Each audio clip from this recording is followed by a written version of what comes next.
నమస్తే అండి అందరికీ. ఈరోజు మనం కామెంట్స్ కోసం తెలుసుకుందామండి. అంటే ఒక యూట్యూబర్కి లేదా ఒక కళాకారుడికి ఈ కామెంట్స్ అనేవి ఏ విధంగా పనిచేస్తాయి, అంటే ఒక యూట్యూబర్ కానీ లేదా ఒక కళాకారుడు కానీ మీరు చేసే కామెంట్స్ వల్ల వాళ్ళు ఏ విధంగా ఫీల్ అవుతారు అనే విషయాలు తెలుసుకుందామండి. అదే కాకుండా ఇంత ముందు వీడియోలో నేను నెగిటివ్ కామెంట్స్ కోసం చెప్పినప్పుడు ఒకే ఒక కామెంట్ నాకు నచ్చలేనిది ఉందండి. ఆ కామెంట్ కోసం రాబోయే వీడియోలో చెప్తాను. ఈ కామెంట్ నాకు ఏ విధంగా కూడా ఎందుకు నచ్చలేదు అనేది చెప్తానని ఆ వీడియోలో చెప్పాను అనమాట. కాబట్టి ఆ కామెంట్ కోసం కూడా ఈ వీడియోలో మీకు తెలియజేస్తానండి. మీరు ఒకటి గమనించండి, ఆ వీడియోలో నేను ఏమన్నానంటే ఇది నాకు నచ్చలేని కామెంట్ అనే తప్ప నాకు బాధ కలిగించిన కామెంట్ అని కానీ లేదా ఈ కామెంట్ వల్ల నేను బాధపడ్డానని కానీ చెప్పలేదండి. కాకపోతే ఆ కామెంట్ నాకు నచ్చలేదు, అది ఎందుకు నచ్చలేదు అనేది ఇందులో చెప్తానండి. ఇదిగండి ఇప్పుడు నాకు నచ్చని కామెంట్ కోసం ఎందుకు నచ్చలేదు అనేది ఇప్పుడు వివరిస్తాను చూడండి. ఇదిగండి, ఈయన సంయుక్త చిగులూరి అంట, ఏసయ్య ఇచ్చినవి నువ్వు ఎలా అమ్ముతావు అన్న, మనకు ఉచితంగా ఇచ్చాడు ఏసయ్య అని ఈ విధంగా కామెంట్ చేశాడండి ఆయన. అయితే ఆయన రెస్పెక్ట్గా ఆయన అభిప్రాయాన్ని తెలియచేసినప్పటికీ కూడా ఈ కామెంట్ నాకు ఎందుకు నచ్చలేదంటే, ఆయన ప్రకృతిని పాడు చేస్తున్నామని కానీ లేదా ప్రకృతి పట్ల బాధ్యతగా కానీ కాకుండా మీరు డబ్బులు కమ్ముకోవడం వల్లే నా బాధ అంతా, మీరు డబ్బులు కమ్మేసుకుంటున్నారు అన్నట్టుగా ఉన్నదన్నమాట. ఇలా చేసినప్పటికీ కూడా ఇతను కూడా ప్రకృతిని పాడు చేస్తున్నామనే అభిప్రాయంతో చేసి ఉంటాడు. కాకపోతే ఇతనికి సరిగా కామెంట్ చేయడం రాక ఈ విధంగా తెలియజేసాడు తప్ప ఇతనికి కూడా ప్రకృతిని పాడు చేస్తున్నామనే అభిప్రాయమే అయి ఉంటుందనికి. అప్పుడు నేను ఏ విధంగా రిప్లై ఇచ్చానంటే, దేవుడు సృష్టించాడు బ్రదర్, కానీ వీటిని మేము పాడు చేయట్లేదు. గమనించండి, ఒక్కచోటకే పరిమితమైపోయి అంతరించిపోయే ప్రకృతి అందాలను దశ దిశలకు పంపించి అనేక మంది పెంచుకుని వృద్ధి చెందేలా వీటిని అభివృద్ధి చేస్తున్నాం కానీ పాడు చేయట్లేదు. ఈ విషయాన్ని మీరు గమనించండి అని అతనికి కామెంట్ పెట్టానండి. ఆ తర్వాత ఆ కామెంట్కి రిప్లై ఇస్తూ అతను ఈ విధంగా చేశారన్నమాట. మీరు మంచిగా సమాధానం ఇచ్చారు బ్రదర్, కానీ వాటిని వ్యాపారం లాగా చేయకండి, మీరు ఉచితంగానే ఇవ్వండి. ఈ విధంగా ఆయన కామెంట్ ఇచ్చారండి. అందుకే ఇతని కామెంట్ నాకు నచ్చలేదండి. ప్రకృతిని పాడు చేస్తున్నామనే బాధ ఇతనికి అసలు ఏమాత్రం కూడా కనిపించలేదు. కేవలం ఏంటంటే మేము డబ్బులు అమ్ముకుంటున్నామని ఇతను బాధపడుతున్నట్టుగా ఈ కామెంట్ అర్థమవుతుందన్నమాట. అంటే ఆ మొక్కలు ఎలా తీయేసుకున్నా పర్వాలేదు, ఆ వాటిని ఎలా పాడు చేసినా పర్వాలేదు, ఆ మొక్కలన్నీ అక్కడ లేకుండా చేసినా పర్లేదు, కానీ మీరు డబ్బులకు మాత్రం అమ్ముకోకండి అన్నట్టుగా ఇతను ఈ కామెంట్ చేశారన్నమాట. మరి కామెంట్ చేసిన సోదరా, ఒకసారి ఆలోచించు. ఊరికినే వస్తాయనేది కరెక్టే, ఊరికినే వస్తాయని మనం ఊరికినే తీసుకొచ్చేసి అందరికీ పంచిపెట్టేస్తే మరి మనం ఎలా బ్రతుకుతాం చెప్పు. మరి సముద్రంలో చేపలన్నీ కూడా దేవుడే సృష్టించాడు, అవి కూడా ఊరికినే వస్తాయి.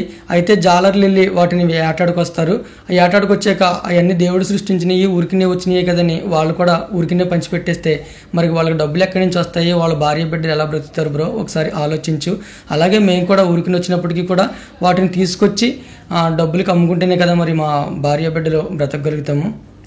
మరి ఉదయం లేస్తే సాయంత్రం వరకు ప్రతి మనిషి కూడా ఏ పని చేసినా, వ్యాపారం చేసినా, ఏ కష్టమైనా డబ్బుల కోసమే కదా. మరి ఊరికినే ఎవరు చేస్తారు?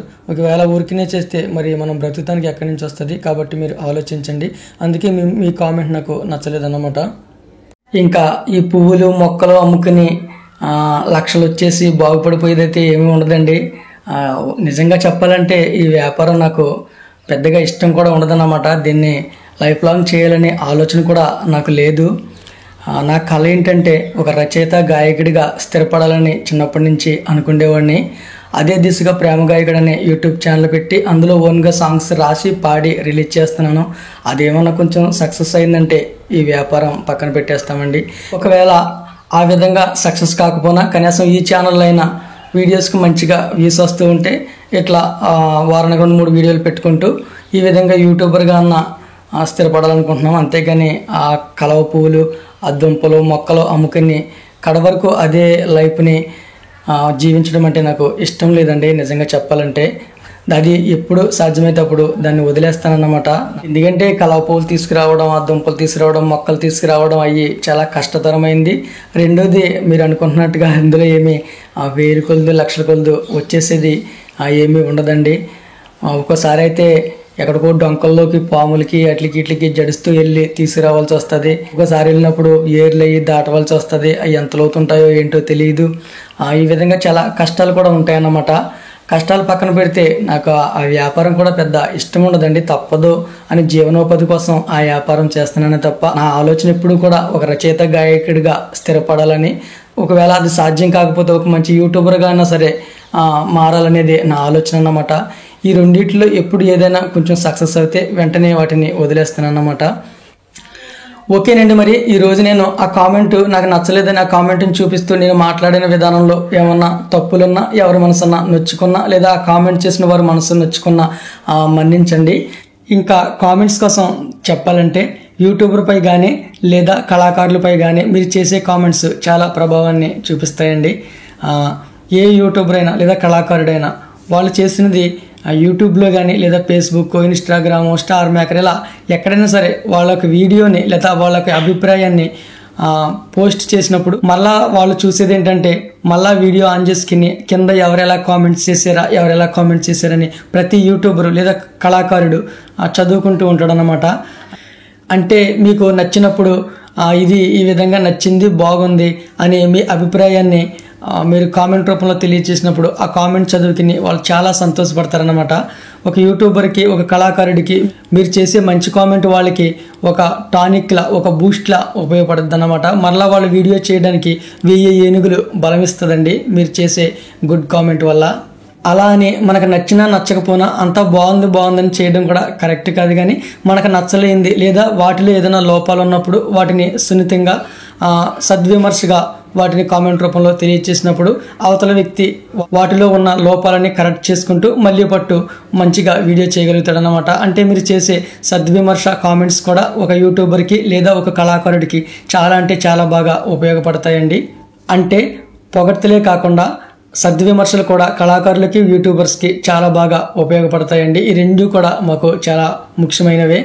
ఇంకా చాలామంది బ్యాడ్ కామెంట్స్ కూడా పెడతా ఉంటారండి. ఆ బ్యాడ్ కామెంట్స్ వల్ల మీకు వచ్చేది ఏమీ ఉండదు, కానీ అవతల పర్సన్ చాలా నిరుత్సాహపడిపోతాడు అనమాట. మరలా తిరిగి వీడియో చేయాలన్నా లేదా ఏదన్నా ప్రోగ్రామ్ చేయాలన్నా కూడా చాలా నిరుత్సాహపడిపోతాడు.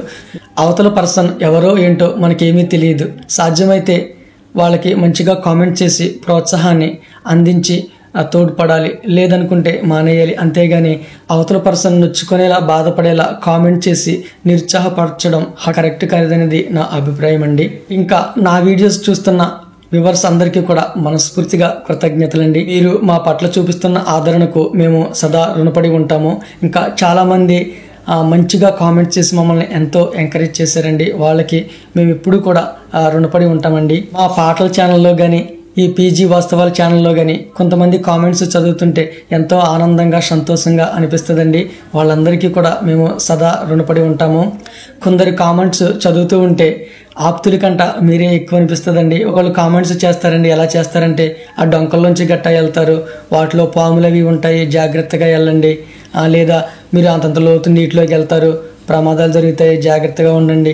ఈ విధంగా మనకు అయినోళ్ళు చెప్పినట్లుగా మన బంధువుల్లాగా, చుట్టాల్లాగా ఈ విధంగా మా క్షేమం కోరుతూ కామెంట్స్ చేస్తూ ఉంటారు. అవి చదివినప్పుడు మాకు చాలా సంతోషం అనిపిస్తూ ఉంటుంది అన్నమాట. నైస్ అని, సూపర్ అని, ఎక్సలెంట్ అని, బాగుందని, గుడ్ వీడియో అని ఇలా అనేక విధాలుగా కామెంట్స్ చేసి మాకు ఎంతో సంతోషాన్ని కలిగిస్తూ మాకు ప్రోత్సాహాన్ని అందిస్తున్న మీ అందరికీ కూడా మనస్ఫూర్తిగా కృతజ్ఞతలండి. ఓకేనండి, మరి ఈ రోజుకి ఇదే వీడియో ఎలా అనిపించింది అనేది కామెంట్ రూపంలో తెలియచేయండి.